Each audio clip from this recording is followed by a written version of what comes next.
Fake news جو ہے بہت زیادہ گردش کاری ہے، اور یہ فیک نیوز ہے پاکستان اور افغانستان کی جنگ کے بارے میں۔ پاکستان اور افغانستان کی جنگ ہوئی، اس کے بعد جو ہے فیک نیوز چلی، یہ فیک نیوز کل رات بہت زیادہ گردش کرتی رہی۔ اسلام آباد میں ایسی نیوز چل پڑی کہ جیسے میریٹ ہوٹل کے اوپر حملہ ہو گیا ہے، اور وہاں پر جو ہے کچھ فوجی قیادت کے لوگ بھی بیٹھے ہیں، ان کے اوپر بھی حملہ کر دیا گیا ہے۔ اس طرح کی نیوز چلی، اور یہ انتہائی فیک نیوز ہے۔ نظر اس کے اوپر جو ہے سوشل میڈیا پر اگر جائیں تو کچھ اکاؤنٹس ہیں جو اس نیوز کو شیئر بھی کرتے رہے ہیں، یہ ساری کی ساری فیک نیوز ہے۔ اس کے بارے میں جو دعویٰ کیا گیا کہ ہوٹل پر افغانستان کی جانب سے حملہ ہوا، یہ پہلا دعویٰ یہ بھی غلط ہے، بالکل فیک ہے، ایسا کوئی حملہ کہیں پر نہیں ہوا۔ دوسرا دعویٰ کیا گیا ہوٹل کا ایک حصہ تباہ ہو گیا ہے حالیہ دھماکے کے بعد اور اب دوبارہ مرمت کی جا رہی ہے۔ نظیر یہ بھی بالکل فیک نیوز ہے۔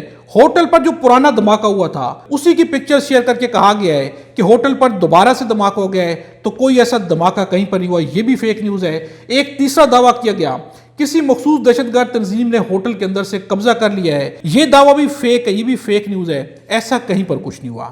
نظیر فیک نیوز کا بازار گرم ہے، ایسی خبریں آتی ہیں پاکستان اور افغانستان کی جنگ کے بارے میں، ان خبروں کو متنازع بنانے کے لیے، یہ ظاہر کرنے کے لیے کہ جیسے افغانستان جو اسلام آباد تک پہنچ گیا ہے اور حملہ کر رہا ہے، یہ انتہائی غیر ذمہ دارانہ رویہ ہے، بہت بڑی فیک نیوز ہے۔ اس پر اگر آپ نے سنا ہے، پڑھا ہے، تو اس پر یقین کرنے کی کوئی ضرورت نہیں ہے، یہ سب کی سب فیک نیوز ہیں۔ نظیر اب ہم آپ کے سامنے رکھیں گے کشمیر کے حالات کیا ہے۔ نظیر کشمیر میں وزیر اعظم کسی وقت بھی استعفیٰ دے سکتے ہیں، وہاں پر 3 مین وزراء نے استعفیٰ دے دیا ہے، جس میں وزیر خانہ عبد الماجد خان ہیں، وزیر غذائیت چودھری اکبر ابراہیم ہیں، اور وزیر کھیل نوجوان و ثقافت عاصم شریف بٹ ہیں۔ ان تینوں نے استعفیٰ دے دیا ہے، اور استعفیٰ کیوں دیا گیا ہے؟ انہوں نے استعفیٰ دیتے ہوئے جو کلیم کیا ہے، جو ریزن بتائی ہے، ان وزراء نے اپنا استعفے کے اعلان کے ساتھ ساتھ یہ مطالبہ کیا ہے، ساتھ مطالبہ بھی کیا گیا ہے کہ وزیر اعظم چودھری انوار الحق کی قیادت میں ناقابل اعتماد ہو گئی، اور انہوں نے وزیر اعظم سے بھی استعفیٰ دینے کا مطالبہ کر دیا ہے۔ استعفے کی جو وجہ بیان کی گئی، وجہ یہ ہے حکومت کی جانب سے مہاجر کشمیریوں کی رہائشی نشستوں اور ان کے آئینی حقوق کی خلاف ورزی کا الزام لگایا گیا ان کے اوپر۔ وزیر اعظم کسی وقت بھی استعفیٰ دے سکتے ہیں۔ اور دوسری جانب آپ کے سامنے خبر ہم پچھلی ویڈیو میں بھی رکھ چکے ہیں کہ پاکستان پیپلز پارٹی کی بھرپور کوشش ہے کہ اگلا وزیر اعظم ان کی جانب سے ہو۔ پی پی اے آزاد جموں کشمیر میں اپنی حکومتی حکمت عملی بدل رہی ہے، اور یہ امکان موجود ہے کہ وہ اپنا وزیر اعظم لانے کی کوشش کر رہی ہے۔ پی پی نے موجودہ اتحادی حکومت سے علیحدگی کا فیصلہ کیا، اور اس کا اشارہ یہ ہے کہ وہ اب خود حکومت بنانے یا اپنی پسند کا وزیر اعظم لانے کی جانب دیکھ رہی ہے۔ ذرائع کے مطابق پارٹی نے یہ تاثر دیا کہ وہ اے جے کے میں سب سے بڑی پارلیمانی قوت ہے، اور اس نے اپنی حکمت عملی مرتب کرنے کے لیے خصوصی اجلاس طلب کر لیا ہے۔ نظرین پی پی چاہتی ہے کہ کشمیر میں ان کا وزیر اعظم آ جائے، ان کی حکومت آ جائے، اور یہ حکومت جلد یا بدیر بن جائے گی۔ یہ بات صحیح ہے کہ وزیر اعظم کسی وقت بھی مستعفی ہو جائیں گے، چونکہ ان کے اوپر بہت زیادہ جو ہے اس وقت پریشر ڈالا گیا ہے۔ نظرین یہ تو کشمیر کے حالات ہیں، لیکن پاکستان میں بھی حالات جو ہے وہ بہت برے ہوتے جا رہے ہیں۔ کے پی کے اندر سہیل آفریدی بہت بڑا مسئلہ بن گئے ہیں، وہ درد سر بن چکے ہیں۔ سہیل آفریدی کے ساتھ سب سے بڑا مسئلہ کیا ہے؟ سہیل آفریدی عمران خان سے ملاقات کرنا چاہتے ہیں، ان کی ملاقات نہیں کرائی جا رہی، بلکہ انہیں پیغامات بھیجے گئے ہیں کہ آپ پہلے ہم سے آ کر مل لیں، اس کے بعد جو عمران خان سے ملاقات کر دیجیے گا، لیکن سہیل آفریدی کا کہنا ہے کہ میں آپ سے نہیں عمران خان سے ملاقات کروں گا۔ بات یہاں پر آ کر پھنس گئی ہے، اور اب پاکستان پیپلز پارٹی کی جانب سے بھی کچھ اشارے ملنا شروع ہو چکے ہیں۔ نبیل قبول نے ایک بیان دیا کہ اگر سہیل آفریدی نے اپنا رویہ نہ بدلا اور ان کا رویہ یہی رہا تو نہیں لگتا کہ حکومت چل پائے گی، پھر مجبوراً گورنر راج کا انتظام کرنا پڑے گا، یعنی کہ ان کی جانب سے یہ فیصلہ کر لیا گیا کہ گورنر راج لگا دیا جائے گا۔